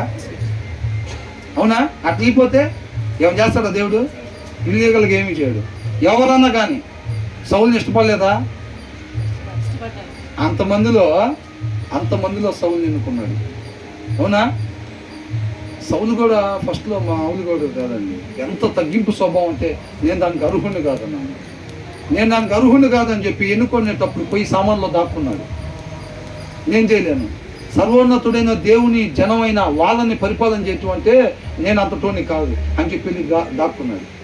కొంతమందికి ఏమైందంటే ఆ సీట్లో కూర్చోబెట్టిన తర్వాత వచ్చేస్తాయి రెండు ఎమ్మటే. ఏంటంట నడక మారిపోయింది, బేసు మారిపోయింది మొత్తం. అవునా కదా? తాళి కట్టక ముందు దాకా ఇంట్లో లెక్క చేసేవాడు ఎవడు ఉన్నాడు. తాళి కట్టిన తర్వాత ఏమైంది? కూర్చో, నేను పైన కూర్చున్నావు. అప్పటికి ఏమైపోతారు తాళి కట్టంగానే. అవునా? అంటే ఇద్దరిలో ఉండిద్దిలే అండి.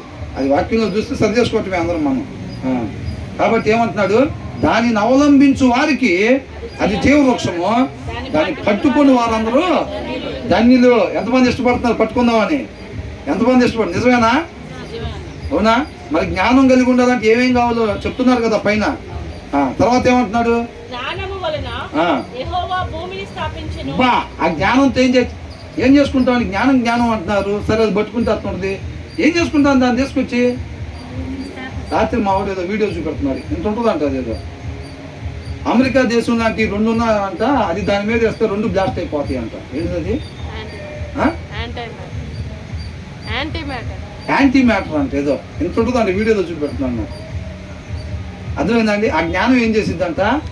ఆ దేనికి ఉపయోగించుకోవటం? జ్ఞానం దేనికి ఉపయోగించుకోవచ్చు అని అంటే ఆ జ్ఞానాన్ని ఉపయోగించి దేవుడు ఏం చేశాడంట? By wisdom the lord laid the earth's foundation. భూమికి పునాదులు వేశాడంట ఆ జ్ఞానంతో దేవుడు. సైంటిస్టులకు ఇప్పుడు కూడా తెలియదు ఈ భూమిని అసలు ఎట్లా నిర్మించబడిందో. ఈ భూమి మీద ఉన్న సమస్త మానవాళిలో అయినా తెలియగలవాలనుకున్న సైంటిస్టులకు కూడా ఇప్పుడు కూడా తెలియదు ఈ భూమి ఎట్ట. ఒకళ్ళేమో బిగ్ బ్యాంగ్ అంటారు, ఇంకొకళ్ళేమో ఏదో ఆటమ్స్ తగులుకునే అంటారు, అది అంటారు, ఇది అంటారు, ఏదేదో చెప్తారులే. కానీ ఈ భూమి ఎలా తయారు చేయబడింది, ఆకాశంలో ఎట్లా నిలబడి ఉన్నాయి అన్నది మనిషి జ్ఞానానికి అందట్లేదు. అది అలాంటి జ్ఞానం అంటున్నాడు మనల్ని పొందుకోమని చెప్తున్నాడు దేవుడు. జ్ఞానం వీధుల్లో ఉండి కేకలు వేస్తుందంట పొందుకోమని. మనం మాత్రం దాని వైపు చూడలేదంట. స్వార్థ ప్రకటించబడుతుందా లేదా? రోడ్డు మీద నుంచి మార్కెట్లలో ప్రకటిస్తున్నారండి. వర్షంలో ప్లకార్డు పట్టుకొని ఉంటున్నారు. చెమటం రాని వాళ్ళు మోగోళ్ళు కూడా ఉండొచ్చు తెలుసా? మోగోళ్ళు శుభ్రంగా ఏసే రక్షకుడు. అర్థమవుతుందా? పట్టుకొని వర్షం పడుతుంటే నిలబడి ఉంటున్నారండి. దీపం ఉండగానే ఇల్లు చక్కబెట్టుకుంటున్నారు. సమయాన్ని సద్వినియోగం చేసుకుంటున్నారు. ఉందా ఆశ మనకి? ఆ తప్పునుందా? అది చెక్ చేసుకోవాలి మనం. ఏమంటున్నారా? ఆ జ్ఞానం ఏం చేసిందా? ఆ జ్ఞానము వలన యెహోవా భూమిని స్థాపించను, వివేచన వలన ఏం చేశాడంట? వివేచనతో ఏం చేశాడంట? By understanding he set the heavens in place అని అంట. ఆకాశాలంతా అట్లా సెట్ చేశాడంట వివేచనతోటి. అర్థమైందండి? ఆ జ్ఞానం వివేచన అసలు చూసారా? దేవుడు అలా స్థాపించాడు అనమాట. ఆయనకి ఆ జ్ఞానం అవసరమైంది కాబట్టి మనకు కూడా ఆ జ్ఞానాన్ని అలాంటి విలువైన వాటిని ఇస్తాడు దేవుడు. కొంతకాలం ఉండిపోయి 9 నెంబర్ వేసుకొని బెంచ్ కార్ తీసుకుని వెళ్ళి తిన్న చెట్టు గుద్ది అట్నించాడు బాక్స్లోకి వెళ్ళిపోయి అట్లాంటివి చేయడు దేవుడు. మన మేలు మాత్రమే కోరుకునేవాడు ఆయన. అర్థమవుతుందండి? ఏమంటారు? By wisdom the lord lays the earth's foundation, by understanding he set the heavens in place, by his knowledge the watery depths were divided. తెలుగులో ఏముందండి? ఆయన తెలివి వలన అగాధ జలములు ప్రవహించుచున్నవి. చూసారండి? మచిలీపట్నం నీళ్ళు అంతవరకే వస్తాయా? ముందుకు ఎందుకు రావట్లా? దారి కనబడతలేదా? ఆడదాకా వచ్చినాడికి ఎక్కడి నుంచో అక్కడ దాకా వచ్చినాడికి అక్కడి నుంచి దారి కనబడతలేదా? మరి ఎందుకని రావట్లా? ఆయన తెలివి వలన. సునామీ కూడా ఎందుకు వచ్చిందో తెలుసండి? నువ్వు కొద్దిగా ముందుకెళ్ళి అక్కడ దాకా అంటాడు. అంతే. ఏమంటాడు? అక్కడ దాకా వెళ్ళి అంటాడు. ఆయన ఏ అణువు దగ్గరికి, ఆ ఇసుక రేణువుల్లో ఏ ఇసుక రేణువు దాకా నువ్వు వెళ్ళాలో చెప్తాడో అది అంతవరకే వచ్చాగింది సునామీ కూడా. తెలుసా? ఎంతమంది నమ్ముతున్నారు దాన్ని? హల్లెలూయా. అలాగ వచ్చింది అనమాట. ఆయన తెలివిని బట్టి అంట ఏం చేశాడంట? అగాధ జలములు ప్రవహించుచున్నవి. అవి ఎంతవరకు వెళ్ళాలి, ఎట్లాగెళ్ళాలి? ఈ భూమిని ముంచేయకుండా. 3 ఇంతల నీళ్లుండి 1 ఇంత భూమి ఉంది, అయినా వాటిని దీన్ని ముంచేసేయాలంటే ఎంతసేపు ఆ నీళ్ళకి ముంచుతున్నాయా? ఆయన చెప్పకుండా రావటానికి వాటికి అధికారం లేదనమాట. అర్థమైందండి? తర్వాత ఏమంటున్నాడు? అంటే ఇప్పుడు సొదొమ గొమొర్రా కూడా అంటే అక్కడ నిలబడలేక పడిపోయినాయా వడగళ్ళు? ఆయన ఆజ్ఞాపిస్తే వెళ్ళినాయి అంతే. ఏం వెళ్ళమంటే అన్నీ వెళ్ళాలి, దేన్ని ఎక్కడ పడమంటే అక్కడే పడాలి. అది అర్థమవుతుందండి? అది సృష్టి లోబడినట్టుగా మనం కూడా లోబడాలి. ఆయన్ని మహింపచి. సమస్త సృష్టి అంతా ఎదురు చూస్తూ ఉందంట రాకడ ఇప్పుడా అని. మనిషి తప్పు చేసినప్పుడు దేవుడు దేన్ని శపించాడు? భూమిని శపించాడు. అవునా? నువ్వు యోబాకు, నీ ఎంతకు నువ్వు ఫలాలు వచ్చేటట్టుగా నువ్వు చేయబాకు. ఇప్పుడు దాకా ఎలా చేసావో నువ్వు అలాగా చెయ్యొద్దు. ఆయన కష్టపడి దున్ని విత్తనాలు వేసి సేద్యం చేస్తేనే అప్పుడు నువ్వు ఇవ్వు అని చెప్పాడు. అర్థమవుతుందండి? అది మనిషి చేసిన తప్పు వలన అనమాట. కాబట్టి ఏం చేస్తున్నాడు? ఆయన తెలివి వలన అగాధ జలములు ప్రవహించుచున్నవి, ఏందంట? And the clouds let drop the dew అని అంట. మేఘాల నుంచి ఏంటంట? మంచు ఆ కొండ మీద అలాగా పడతా ఉందంట. ఎలా జరుగుతుంది అది? ఆయన తెలివి వలన జరిపిస్తున్నాడంట. అర్థమవుతుందండి? ఎలాగా? ఆయన తెలివి వలన మేఘంలో నుంచి మంచు తయారు కావటం, అది అక్కడి నుంచి ఆ కొండల మీద పడటం, అక్కడి నుంచి ప్రవాహంగా కిందకు రావటం, అనేటికి అది దాహాన్ని తీర్చటం. ఇది సృష్టి ఎంత అద్భుతంగా ఉందో. దీన్ని చూడటానికి ఒక్కొక్కసారి ఖర్చు పెట్టుకుని వెళ్తూ ఉంటాం కొన్ని ప్రదేశాలు. అవి చూసినప్పుడు ఇది మనుషుల వల్ల అయ్యేది కాదు, ఎంత అద్భుతమైంది దేవుని సృష్టి అని అనుకుంటాం. అర్థమవుతుందండి? కాబట్టి ఏంటంట? మేఘముల నుండి మంచు బిందువులు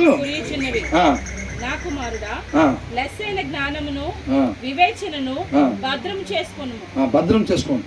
చాలండి, ఇప్పటికి 1 అవర్ అవుతుంది. ఈ మిగతా తర్వాత ధ్యానించుకుందాం. 35 ఉన్నాయి కదా, 35 ఉన్నాయి కాబట్టి 20 వరకు వచ్చాం. తర్వాత ధ్యానించుకుందాం. అర్థమవుతుంది? ఎందుకంటే ఆ ఒక్క వచ్చిన ధ్యానించుకుంటే దానికి రిలేటెడ్ దాని కింద ఉన్నాయి. అందుకనమాట ఏమంటాను? నా కుమారుడా, లెస్సైన జ్ఞానం వివేచన భద్రం చేసుకుంటే ఏమొచ్చిందో కింద వచ్చిన వాళ్ళు దాన్ని చదివితే కింద అక్కెళ్ళాలి మళ్ళీ. అందుకోసం అని చెప్పి అర్థమైంది. ఎంతమందికి అర్థమైందండి? అలాంటి జ్ఞాన వివేచనలో మనం ఆయన కృపను కోరుకొని పొందుకునేవారుగా ఉండాలి. దీన్ని మరలా ఒకసారి ఇంటికి వెళ్ళిన తర్వాత చక్కగా ధ్యానించుకోండి. అర్థమవుతుందండి? దేవునికి మహిమ కలుగుతుంది.